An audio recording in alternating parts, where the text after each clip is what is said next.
Some people don't belong in places like this, my daughter-in-law said, just loud enough for the table to hear, her smile polished and perfect as she lifted her champagne glass, and though no one turned their heads immediately, I felt the shift, subtle but unmistakable, like a curtain being drawn quietly behind me, sealing me into a role I hadn't agreed to play.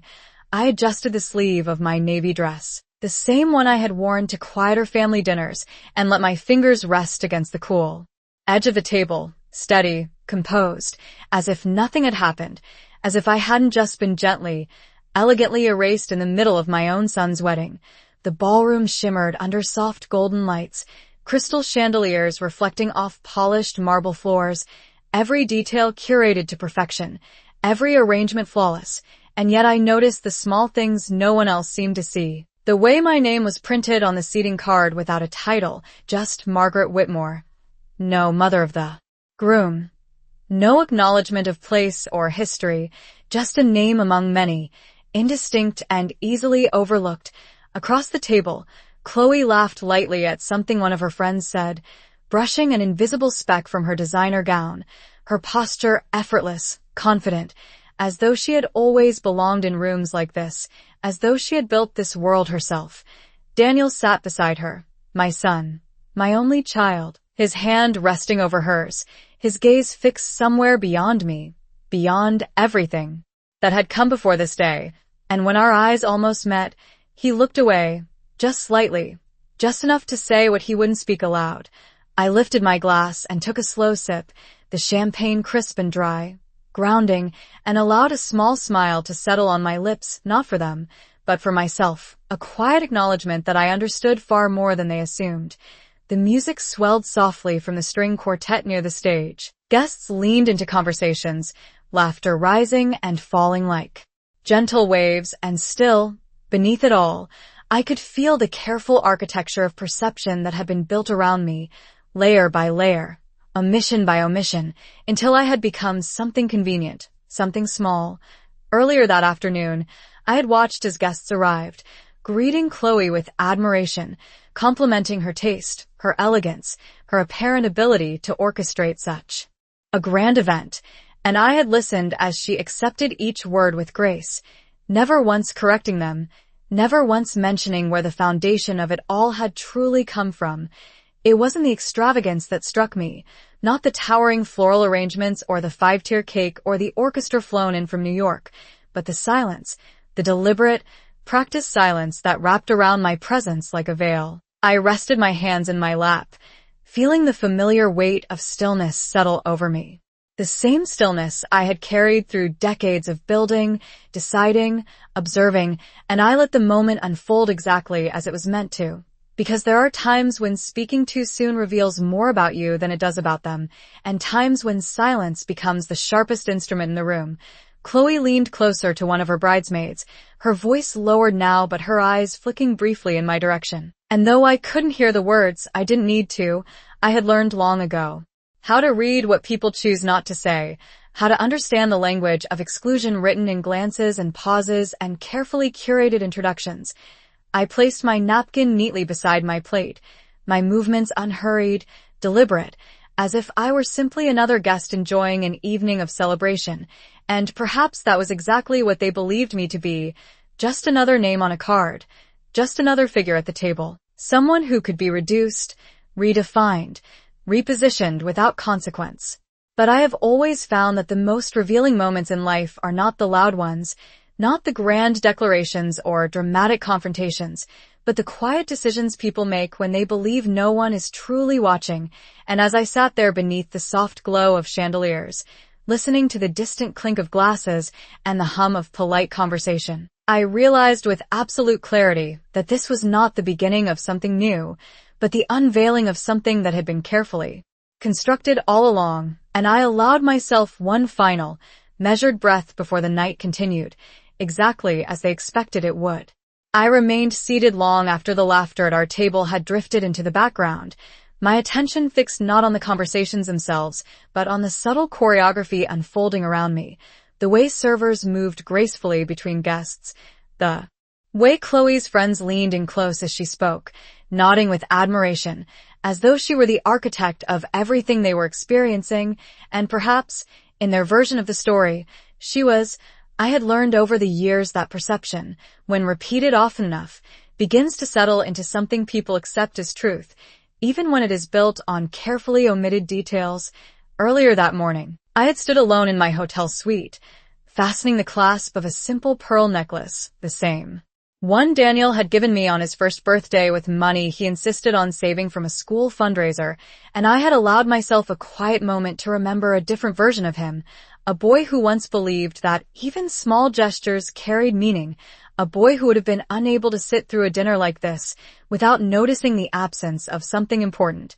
The transformation had not happened overnight. It never does. It had been gradual, almost imperceptible, shaped by conversations I was not part of, decisions made without my presence, and a steady reframing of who I was within the structure of his life. I watched now as he stood to greet another group of guests, his posture confident, his voice warm, and I noticed how easily he fit into this version of himself, polished and aligned with the expectations that surrounded him, and I wondered, not with bitterness, but with a quiet curiosity, at what point he had decided that my place no longer needed to be visible. A server approached me with a gentle smile, offering to refill my glass, and I thanked him softly, my voice steady, my expression composed, because composure, I have found, often reveals more strength than any display of emotion ever could. Across the room, I caught a glimpse of the wedding planner reviewing notes with Chloe, their heads close together, their gestures precise and efficient, and I recognized the familiar rhythm of execution, the kind that comes from knowing exactly how an outcome is meant to appear, not necessarily how it came to be. I shifted slightly in my chair, allowing my gaze to move across the room with quiet intention, observing the details others overlooked, the brand of the linens, the arrangement of the lighting, the timing of each course, all elements that spoke a language I understood intimately, not as a guest, but as someone who had spent a lifetime building systems where precision mattered. It was not the scale of the event that held my attention, but the narrative that had been constructed around it, one in which I existed only at the edges, acknowledged just enough to remain present, but never enough to be recognized. Chloe's voice rose again, bright and confident, as she addressed a nearby group, explaining how she and Daniel had envisioned every detail together, how they had worked tirelessly to bring it all to life. And I noticed how easily that version of events was accepted, how readily people embrace the simplicity of it, because complexity, especially when it involves quiet contributions, is rarely as appealing as a clean, polished story.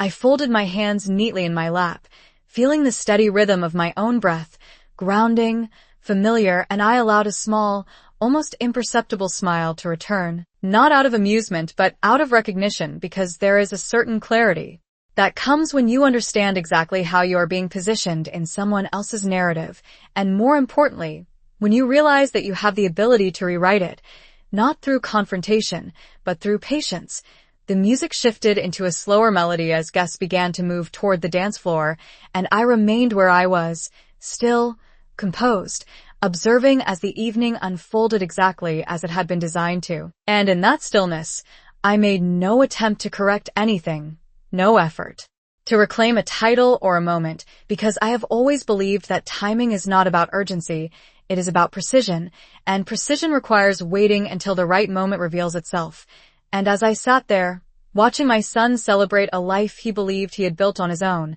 I understood that this moment, this carefully curated illusion, was only the beginning of something far more revealing than any of them could yet see. The first dance began with a soft swell of music, and all eyes turned toward Daniel and Chloe as they stepped onto the polished floor, her hand resting lightly on his shoulder, his posture steady, rehearsed, and I watched from my seat without moving, my hands still folded neatly in my lap, because there are moments when standing would suggest participation, and I understood very clearly that my role here had already been defined without my consent. Chloe's gown caught the light with every turn, delicate, precise, designed to be admired, and as the guests gathered closer, forming a circle of quiet attention, I noticed how naturally she held the center, how effortlessly she accepted it, as though she had always been meant to stand there, as though nothing in her life had ever required her to earn that position. Daniel smiled down at her, a practiced, comfortable expression, and for a brief moment I allowed myself to remember the first time I had held his hand, how small it had felt wrapped around my finger, how certain I had been that no matter where life took him, there would always be a part of him that recognized where he came from. But certainty, I have learned, is often the first thing to fade when convenience begins to take its place. The music carried them slowly across the floor, and applause followed each graceful turn, each carefully timed movement, and I could see the satisfaction in Chloe's expression, the quiet pride of someone who believes the evening is unfolding exactly as planned. A woman seated beside me leaned slightly in my direction and whispered, "They make such a beautiful couple," her tone warm, sincere, and I nodded politely, offering a small smile, because beauty, especially the kind displayed in public, rarely reveals what exists beneath it. As the dance continued, I became aware of the absence of something else, something more subtle than titles or introductions, the absence of acknowledgement, not only of who I was, but of what had made this moment possible, and I realized that this omission was not accidental. It had been carefully maintained, protected even, because recognition would have required a shift in the narrative that Chloe had so carefully constructed. When the music ended, the room filled with applause, glasses lifted, voices rising in celebration, and Daniel guided Chloe back toward the center of the room where the toasts would begin, and I remained seated, observing as one speaker after another stepped forward, sharing stories, offering praise, building a version of the couple that felt complete to everyone listening, yet incomplete to me, because I could hear what was missing just as clearly as I could hear what was said. Chloe's father spoke with confidence, describing her determination, her taste, her ability to create something extraordinary. And the room responded with admiration, while Daniel's contribution was framed as support, partnership, a shared effort, and still, there was no mention of anything beyond what could be easily seen, nothing that required deeper understanding or inconvenient questions.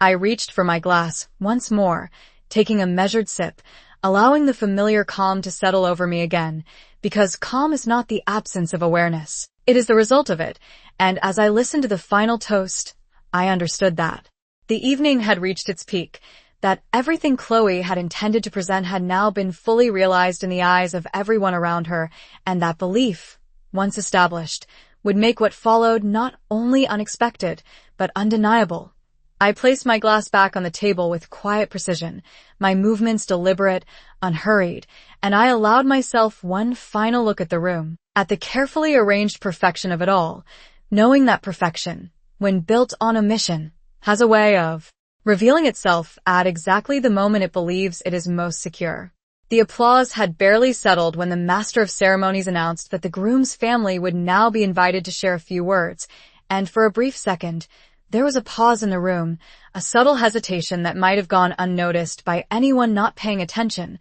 but I recognized it immediately, because hesitation often reveals more truth than action ever could. Chloe glanced quickly toward Daniel, her expression composed but her eyes searching, calculating, and I saw the silent exchange between them, the kind that happens when two people are trying to maintain a narrative that does not quite account for every possibility. Daniel cleared his throat and stepped forward, offering short, polite speech about love, partnership, and new beginnings, his words measured, appropriate, and entirely devoid of anything that reached backward, anything that acknowledged the foundation that had carried him to this moment. And when he finished, the room responded with warm applause. Satisfied, unquestioning. The microphone remained in his hand for a moment longer than necessary, and I could see the flicker of uncertainty pass through him before he handed it back, as though he had considered, even briefly, saying more, but had ultimately chosen not to disrupt the version of events that had been so carefully arranged. Chloe stepped forward next, her voice bright and confident, thanking her family, her friends, and then gesturing gracefully toward the guests as she spoke about the journey she and Daniel had taken together, the challenges they had overcome, the dreams they had built side by side, and I listened as she crafted a story that was elegant, seamless, and entirely her own. There was no bitterness in me as I sat there, no urge to correct her, because correction, especially in a room like this, would have required explanation, and explanation is rarely as powerful as revelation. Instead, I remained still, allowing the moment to pass exactly as it was meant to, because I understood something that Chloe did not, something Daniel had perhaps chosen to forget, that the truth, when it finally surfaces, does not need to be announced. It simply needs to be recognized. When Chloe finished speaking, she received the kind of applause that comes from admiration, from belief, from a room full of people who had just been given a story they could easily accept. And as she stepped back, her hand finding Daniel's once more, I noticed the way she held her chin slightly higher, the way confidence settles differently when it has not been tested. The master of ceremonies smiled and asked if anyone else from the family would like to speak, his tone light, inviting, and for a moment, there was another pause, quieter this time, almost imperceptible, and I felt several pairs of eyes shift subtly in my direction before quickly looking away, as though even the possibility of my voice entering the evening felt like something that did not quite belong. I placed my hands gently on the table and rose slowly from my seat, not abruptly, not with any sense of urgency, but with the same measured composure I had carried throughout the evening, and as I stood, the room adjusted around me in small, quiet ways. Conversations paused, glances returned, and the space I occupied became just slightly more defined. I did not move toward the microphone. Immediately, I did not announce myself or seek permission. I simply stood there for a moment, allowing the stillness to settle, because stillness, when held with intention, has a way of drawing attention without demanding it, and in that moment, I could feel the shift, subtle but undeniable, as the room began, for the first time that evening, to recognize that I had been there all along. I could feel the room settle into a different kind of quiet as I took a single step forward, not toward the microphone yet, but into the awareness of those who had not truly seen me until now, and it was in that space, between expectation and uncertainty, that I finally allowed myself to speak, my voice calm, measured, carrying just far enough without force. "I will not take much of your time," I said, and even that simple sentence seemed to shift the atmosphere, because it was not what they had anticipated, not the emotional reaction, not the correction, but something steadier, something far more controlled. I walked the remaining distance to the microphone with unhurried steps, each movement deliberate, not to draw attention, but to hold it once it was already there. And as I reached the center, I rested my hands lightly against the podium, glancing briefly at Daniel, then at Chloe, not with accusation, not with disappointment, but with a kind of clarity that comes only when all illusions have already been understood. "Today is a beautiful day," I continued, my tone even, almost reflective, and I saw a few guests nod instinctively, relieved perhaps that this would remain within the boundaries of what they expected.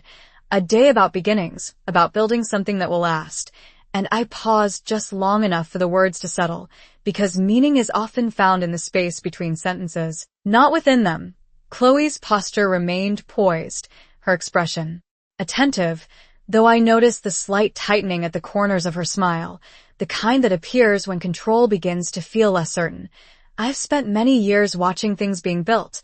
I said, my gaze moving gently across the room, not lingering on any one person. Homes, businesses, relationships, each one requiring more than what is visible at first glance, and I could sense the shift again, subtle but present, as the room began to listen differently, not just hearing, but considering. I did not raise my voice, I did not change my pace, because there was no need to. Calm carries further than force ever could,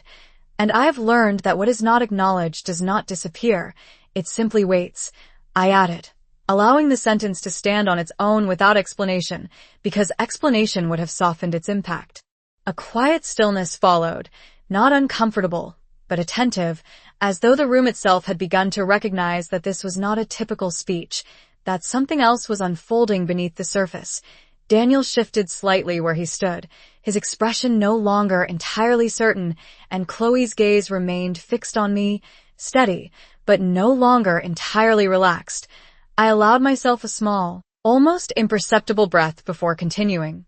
"Tonight, You have all been part of something very carefully presented, and I let that word linger, presented, because it carried with it more than it appeared to, and it has been done beautifully. I added, not as praise, but as acknowledgement, because truth, even when incomplete, still deserves to be recognized for what it is. I did not rush forward. I did not reveal anything yet, because revelation, when given too early, loses its power, and instead, I simply stood there, composed, letting the weight of what had not yet been said begin to settle into the room, knowing that for the first time that evening, every person present was no longer just watching a celebration. They were beginning to sense that they were witnessing something far more significant, something that had not been part of the program, but had been waiting patiently for its moment to be seen. There is something else I would like to share, I said, my voice remaining calm, steady, as though I were continuing a simple reflection rather than introducing anything of consequence, and yet I could feel the room lean in, not physically, but in attention, in awareness, in the quiet recognition that what came next would matter. I did not rush the moment. I allowed a brief pause, just enough to let the weight of expectation settle, because expectation, when held long enough, begins to reveal truth on its own. I have always believed that what we choose not to say can sometimes define us more than what we do. I continued, my gaze moving gently across the faces before me, meeting eyes without lingering, acknowledging presence without seeking approval, and I noticed how still the room had become, how even the smallest movements had quieted, as though everyone understood, without being told, that something was unfolding beyond the surface of celebration. Chloe stood with her shoulders squared, her expression composed, but there was a subtle shift now, a careful attention that had not been there before, and Daniel, beside her, held himself just a little more rigidly, as though the ease he had carried earlier was beginning to slip. For many years, I said, I have chosen to live quietly, and I let that word settle, quietly, because it carried with it more than simplicity, more than modesty. It carried intention, not because I had nothing to say, but because I wanted to see what would be said when I did not speak, and a faint murmur moved through the room, not loud enough to interrupt, but present enough to signal that understanding was beginning to form. I rested my hands lightly on the podium, feeling the smooth surface beneath my fingers, grounding, familiar, and I allowed myself a small breath before continuing. There are times when silence is mistaken for absence, when simplicity is mistaken for limitation, and I paused again, not for effect, but because truth, when spoken clearly, often needs no embellishment. I saw Chloe's expression tighten, just slightly, the confidence in her posture no longer entirely effortless, and Daniel's gaze shifted toward me, fully now, no longer avoiding, no longer distant, but searching, as though trying to understand something that had been hidden in plain sight. And sometimes, I added, my tone unchanged, people build entire stories based on those misunderstandings, and this time, the silence that followed was deeper, more focused, as though each person present was beginning to reconsider what they thought they knew. I did not raise my voice. I did not alter my pace, because there was no need. The room was already listening in a way it had not before. I have spent my life building things that are not always visible, I said, choosing each word with care, not to impress, but to clarify, structures that do not rely on recognition to exist. And I allowed that idea to stand, because it was not something that needed to be explained further. Not yet. The chandeliers above cast a soft glow across the room, reflecting in the glassware, the polished surfaces, the carefully arranged details, and for the first time that evening, those details seemed to hold a different meaning, not just as decoration, but as evidence of something more intricate, something that extended beyond what had been presented. And I have learned, I continued, that the truth does not need to be announced loudly to be understood, and I let my gaze settle briefly on Chloe, then on Daniel, not with accusation, not with judgment, but with clarity, because clarity, when offered without emotion, is far more difficult to dismiss. I straightened slightly, not as a gesture of authority, but of completion, as though the foundation of what needed to be said had now been placed, and I could feel the shift in the room. unmistakable now. The awareness that the narrative they had accepted was no longer as stable as it had seemed just moments before, and that whatever came next would not simply add to the story, it would redefine it entirely. So tonight, I said, allowing my voice to settle into the quiet that had already taken hold of the room, I think it is only fair that I clarify something that has been left unspoken, and I paused, not for effect, but because clarity deserves space, because truth, when introduced too quickly, can be mistaken for something else. I let my gaze move gently across the room once more, meeting the curiosity now fully present in every face, and I continued,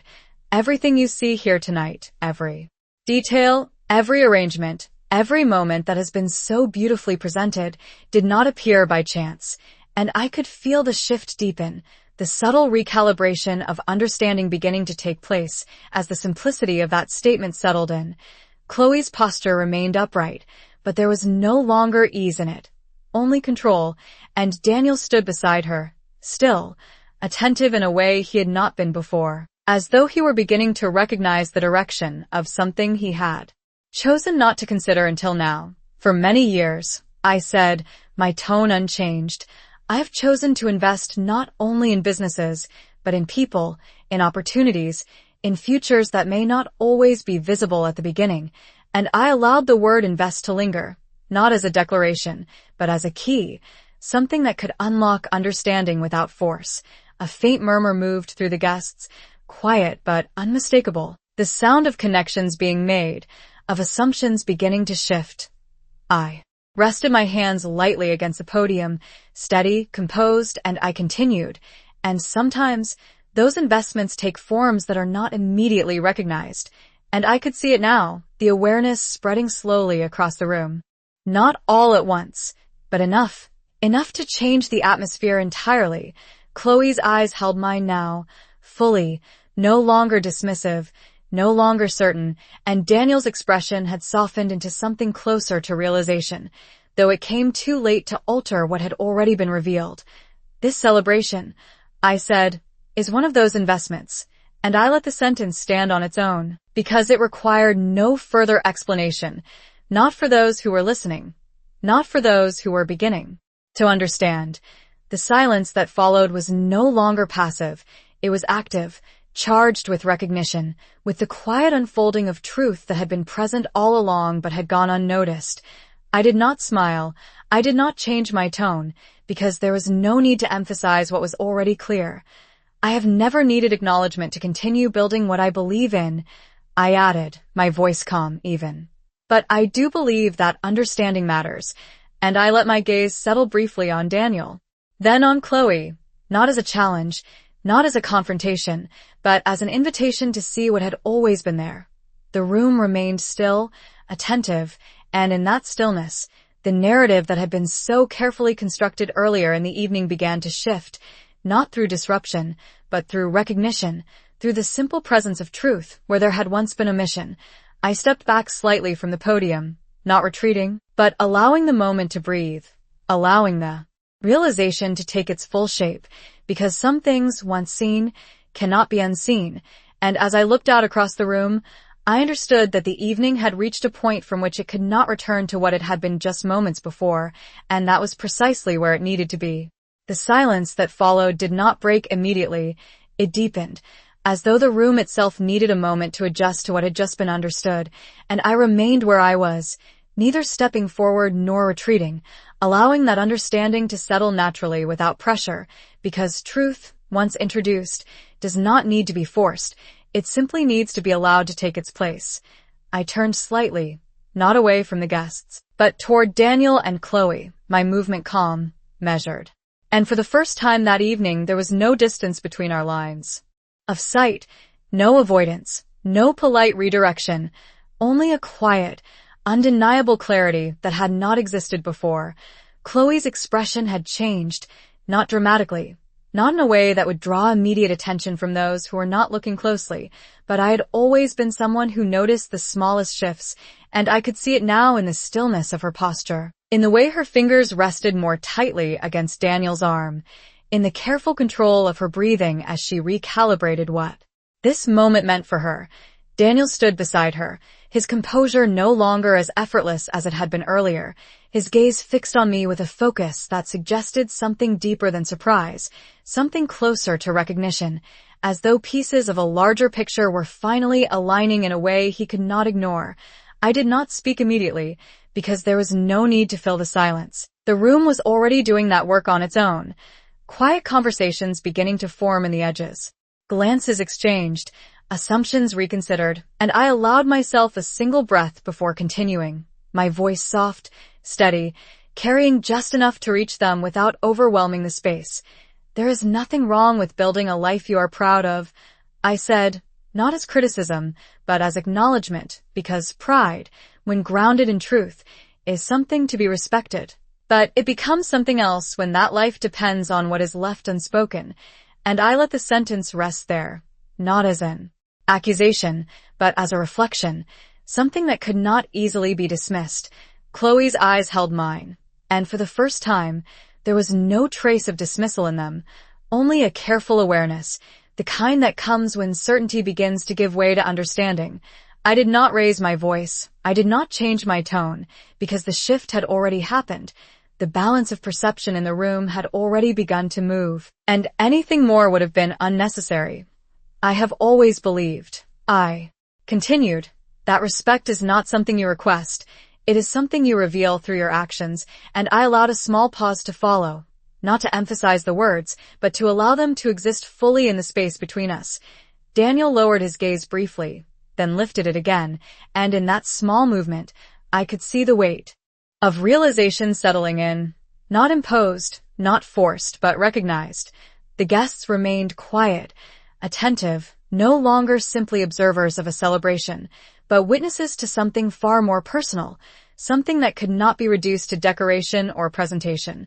I stepped back from the podium then, not as a retreat, but as a completion, as though everything that needed to be said had already been placed exactly where it belonged, and I allowed my hands to rest at my sides, my posture relaxed, composed, because I had never needed to raise my voice to be understood. And as I looked at Chloe once more, I did not see defiance or confidence, but something far more fragile, something that had not been part of her design for the evening, and I understood, without satisfaction or regret, that this was the moment when everything she believed about me, and perhaps about herself, had begun to change in a way that could not be undone. The room did not return to what it had been, not after that moment, not after the quiet shift that had settled into every corner of the space, and I stepped away from the center without hesitation, without waiting for applause or acknowledgement, because I had never needed either to understand what had just taken place. The music resumed,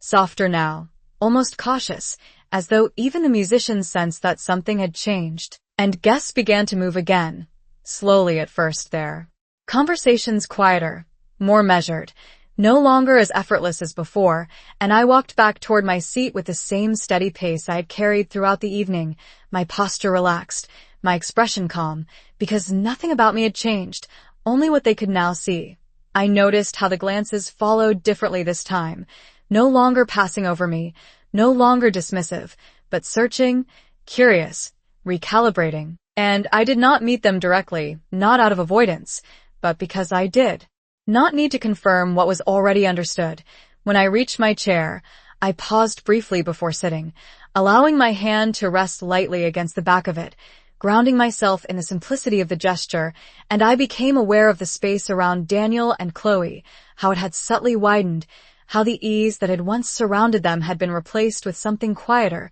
something more uncertain. Chloe stood very still, her composure intact but no longer effortless. Her gaze lowered for just a moment before lifting again, and in that brief hesitation, I saw the first sign of something she had not planned for, not embarrassment, not defeat, but realization, the kind that arrives quietly and stays.